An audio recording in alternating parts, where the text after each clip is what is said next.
So this talk is about stress optimization and how we can apply it clinically. The objectives are to define stress, think about the influence of whether someone thinks the stressful event's a threat or a challenge, and whether that's good or bad, how they make those judgments, what stress responses are, and then what stressors are, and essentially how we can reappraise our sense of what's stressful or not stressful. In other words, changing our mindset about how much stress we want in our lives. So we can see every day that we have lots of stress. It's a normal part of life. We have kind of cancer and health diagnoses, which can cause a lot of stress. We have all kinds of relationship issues cause stress.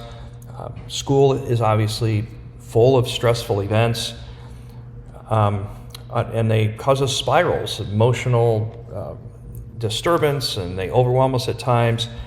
But at the same time, we also know that all kinds of events, sports performance, military situations, flying a plane, even in school, there's lots of stressful things that are very positive. We get very excited about forming friendships, performing well in sports, and the clarity of judgment we get when flying an airplane because we have heightened arousal and cognitive processes associated with our training and ability to fly a plane. So we know stress is really a friend and a foe. So what's a definition of stress? Non-specific response of the body to a demand.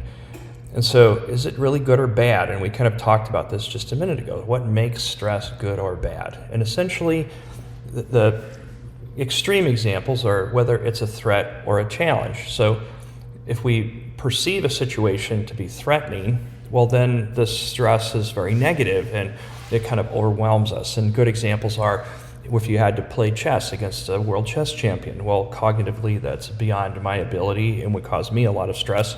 If I had to play football against a person that's 3 times my size and much more talented, that's a threat, not a challenge. On the other hand, if I'm playing chess against someone who's more my equivalent, well, that's exciting to win and I'm up to the task. If it's a person who's physically at about my same level and we're in a running race or playing football, well, now I have a chance. So whether stress is good or bad has to do with how we perceive it, and how we respond to it, we're going to turn out to be also influential. So what are stress responses? Well, they can be physiologic, behavioral, or emotional. Physiologic responses have a lot to do with heart rate and blood pressure, changing cardiac output, and they also influence the autonomic nervous system, state of arousal, and there's kind of many different things involved in that, like pupil dilation and papillary muscle contraction and things like that. Behavioral has to do with what we do in response to the stress. So do we go to sleep, and that's kind of an avoidance behavior. Do we avoid it altogether, or do we face it head on, or do we get excited about it and do different behaviors that do that? But there's this kind of 2 extremes, right? And then, oftentimes we're in the middle. And then at an emotional level, arousal and excited about it, or really upset and disturbed by it, either one of those kind of extremes can explain some of our emotional responses. And then stressors come in many different varieties. In general, things that are usually stressful are things that are low on Maslow's hierarchy of need. Remember that from basic psychology. Essentially, anything that causes danger or safety issues is a stressor. Things like poverty, which are economic or acute trauma, relationship issues, diagnosis, or an impending kind of academic challenge like an exam. But generally, conflict with important goals. A good example is something really minor, like an 8 o'clock appointment. If you're stuck in a traffic jam and you're going to be late, well, that could cause stress depending on the importance of that appointment. And you might have all of these stress responses we just talked about, even with something as trivial as an appointment. So our mindset really drives our stress response. And so what we have here is like a threat evaluation, which is really extreme, versus something that's challenging in terms of our mindset toward the activity, right? So a threat evaluation is going to actually cause a decrease in cardiovascular efficiency, so heart rate and cardiac output, hormonal responses like with cortisol and the adrenal system, hormones that are related to that, a negative affect or disturbance or upset, and poor cognitive performance. So in this case, and a good example would be if you ask someone to count backwards in sevens, they essentially would be less able to do that than if they were in a non-threatening situation, right? So if we have challenging events, though, it's exactly the opposite, right? So we have increased cardiac efficiency, so heart rate and cardiac output. Our hormonal responses are associated with thriving and growth, so they're preparing us to take on challenges. And we have heightened motivation, so our affect is really positive and focused on the cognitive skills it will take to win or succeed in that challenging situation, right? Whether it's cognitive or physical. So real opposite responses, and then of course most of us are somewhere on a continuum of those two with daily stressful encounters. So how do we change our mindset toward a stressful event? So because the appraisal or the mindset has to do with anticipation of difficulty when encountering a demand.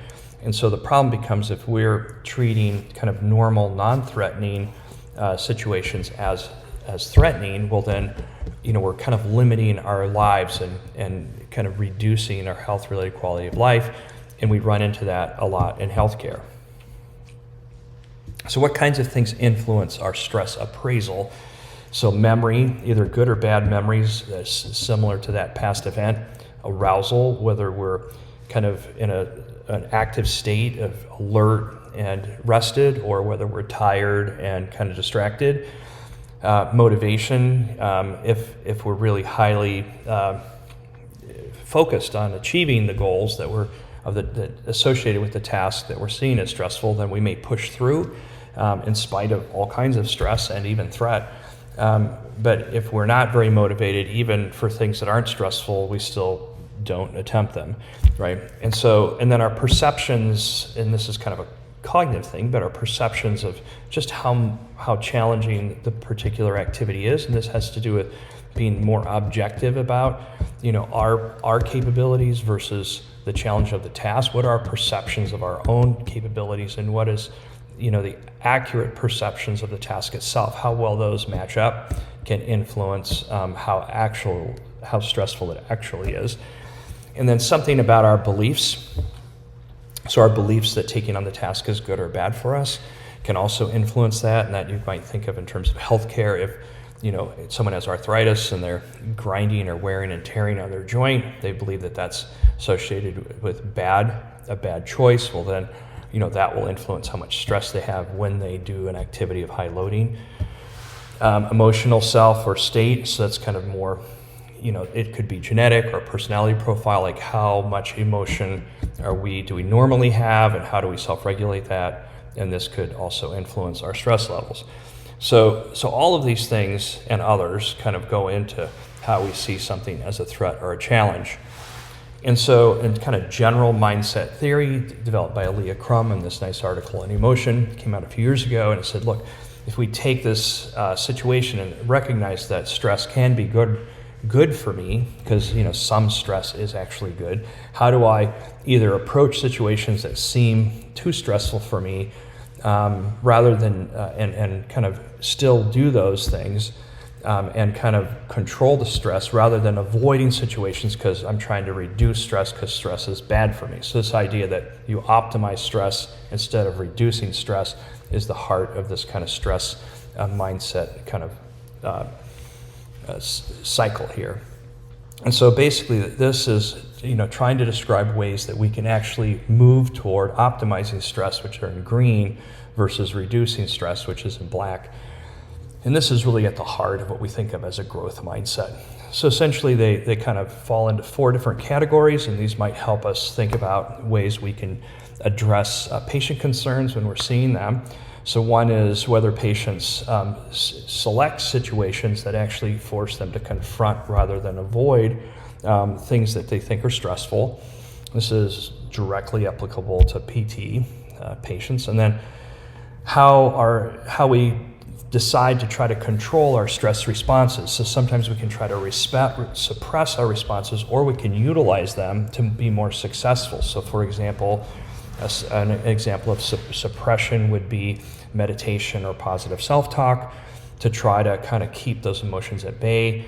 Another thing would be to utilize our stressful responses by increasing heart rate, by pumping ourselves up, or getting psyched up about competing in terms of, so that we're trying to invoke stress responses to perform better.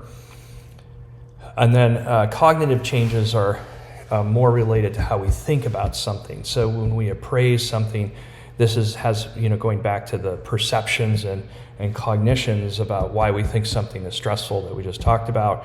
And essentially you're kind of, for us, patient education has a major role here, where if we're kind of helping somebody understand what the actual risk to them is of participating in an activity, then instead of ignoring it, they may reappraise their ability to actually engage in that activity. And then finally, the attentional deployment just has to do with our attitude. If you say we have a new cancer diagnosis and our attitude is, oh no, there's so many different things that are going to have a negative outcome that are potentially occurring. There are things like chemotherapy, loss of function, it's associated with where the tumor is or what organs being affected, versus, okay, this is really going to change my life, but I think I'm up to the challenge. I've experienced a lot of life changes before, so I think I can take one at a time, and each challenge I have, can develop a way to succeed. So they're really kind of different approaches or attitudes toward the situation this person finds himself in. So the reason I liked this kind of stress mindset model and this optimization model, it gives us many different areas: situation selection, response modification, cognitive change, and attention deployment, to kind of think about how do we, move towards stress can be good for me versus, hey, stress is bad, and just reducing that. So in physical therapy, I think you'll agree that there's certainly things we do with patients can be seen as a threat versus a challenge, and keeping the things at the challenge level could be make us much better therapists as we kind of design things for patients. Also, encouraging or finding ways to help our patients reappraise things that they think are threatening when they're really just challenging, and will help them achieve new functional status or a new kind of life goal would be worthwhile.